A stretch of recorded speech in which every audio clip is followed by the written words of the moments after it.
1397. Florence. At the heart of Europe, one man opened a ledger. Giovanni di Medici de Medici, the founder of the Medici dynasty. What did this man do?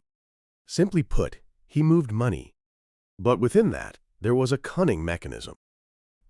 At the time, the Catholic Church declared usury a mortal sin.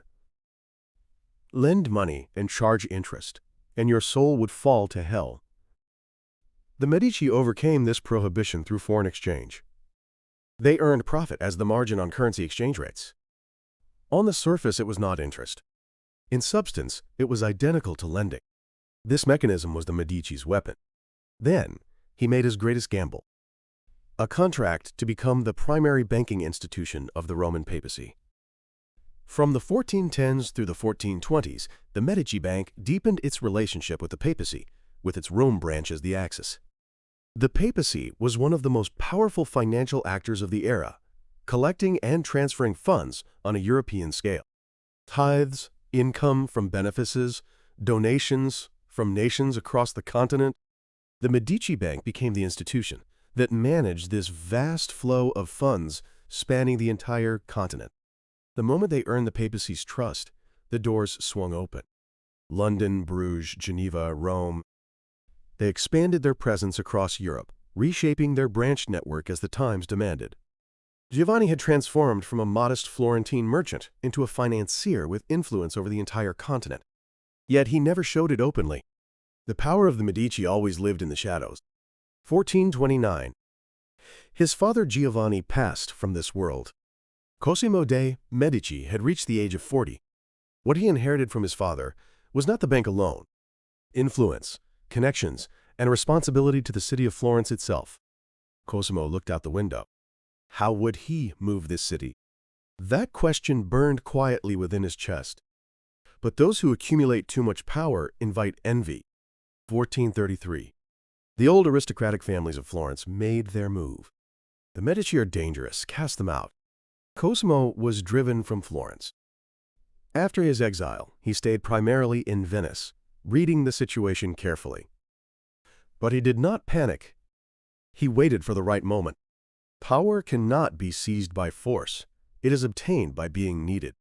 That, in all likelihood, is what he believed. Just 1 year later, Florence called Cosimo back. With economic influence, allied relationships, and institutional leverage all working in his favor, he returned in 1434 and seized the reins of power. He had not seized power through elections. He had not launched a military coup. He had simply been needed. This was the Medici way of taking power. Cosimo was shrewd. I am nothing more than a citizen. While saying this, he manipulated taxation, influenced elections, and directed foreign policy. Florence was, on the surface, a republic. But in substance, it was Cosimo's will that moved the city. Historians say this: he never once admitted to being a dictator. That was his greatest strength. He draped the armor of power in the skin of humility. But Cosimo's true greatness lay elsewhere. He linked his patronage of the arts to the building of the city's reputation and his political foundation. The reconstruction of the Basilica of San Lorenzo, support for the convent of San Marco. He invested his private fortune to create public beauty. This was not charity. A beautiful city attracts exceptional talent. That talent generates new wealth. New wealth brings even greater influence. Cosimo was the defining patron of the arts in Renaissance Florence. His relationship with Donatello was something special. Cosimo was captivated by this sculptor's genius. He paid his living expenses, provided a workshop, and covered the cost of materials.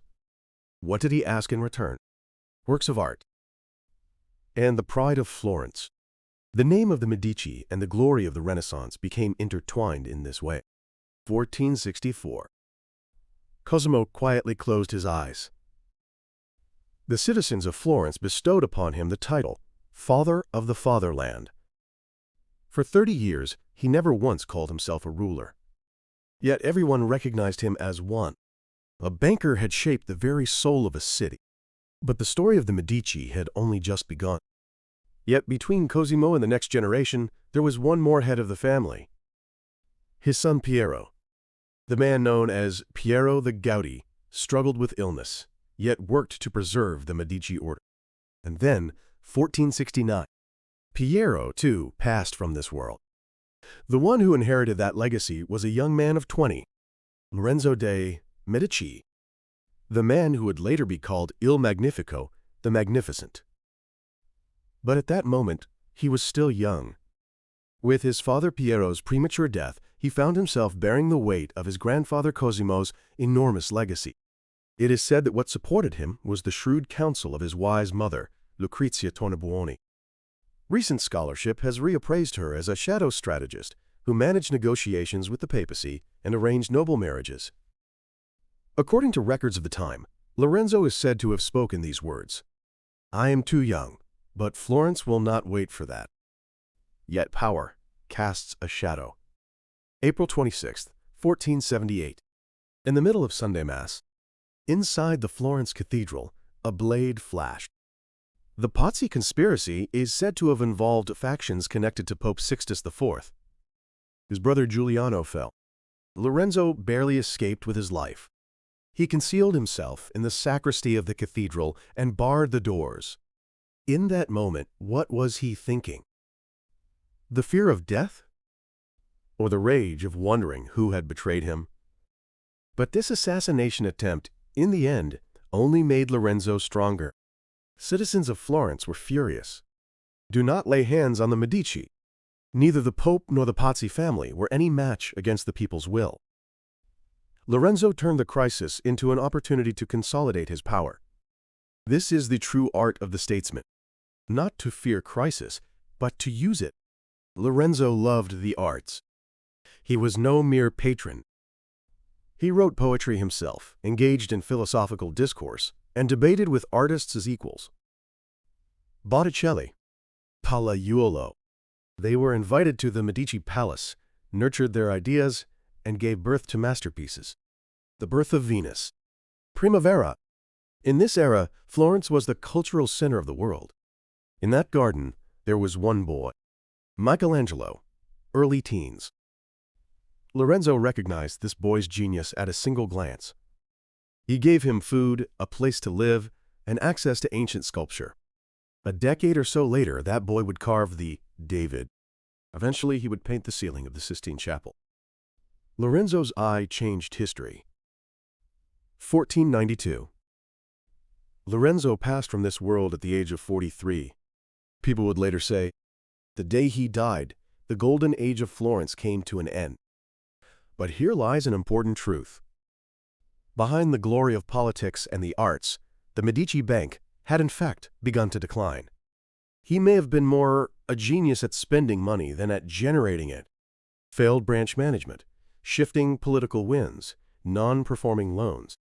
In the shadow of the success story, the bank was quietly losing momentum. Yet what he left behind was not a balance sheet. The works of the artists, the buildings, a culture that revered knowledge and beauty. It spread across the whole of Europe. 1513. From a family of Florentine bankers, a Pope of Rome was born, Leo X.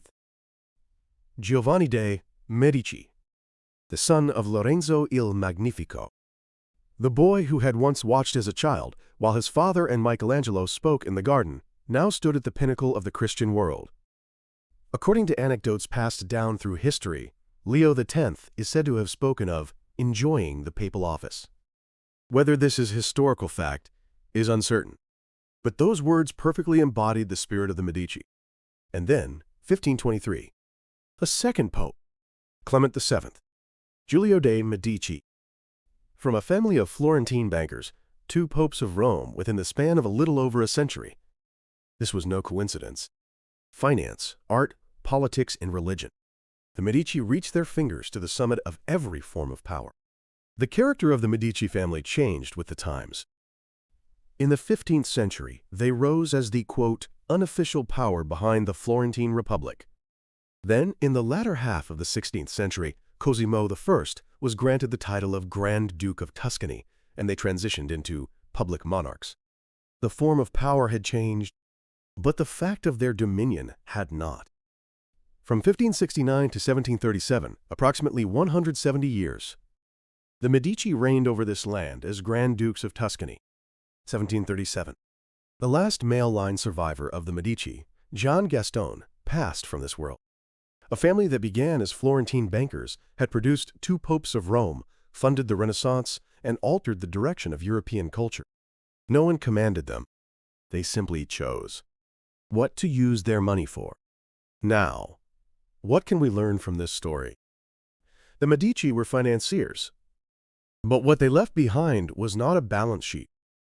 Botticelli's The Birth of Venus, Michelangelo's David, the Basilica of San Lorenzo. All of these were the product of choices. What the Medici teach us is this: money is nothing more than a tool. The question is what you use it to create. For those who hold wealth, there are two paths: to consume or to invest in creation. And the pitfalls that lie beneath prosperity, those too, they embodied. The bank that began to falter in Lorenzo's time. The branch network tossed about by shifting political winds. Success cannot be sustained by financial skill alone. Cultivate people, protect the organization, and read the changes of the age. When you neglect that, no matter how great the house, the end will come. Now I put this question to you. Power always ends. But the names of those who left something behind, those do not end. What will you use what you have today to create? And if, 100 years from now, your name were spoken, what would be the reason?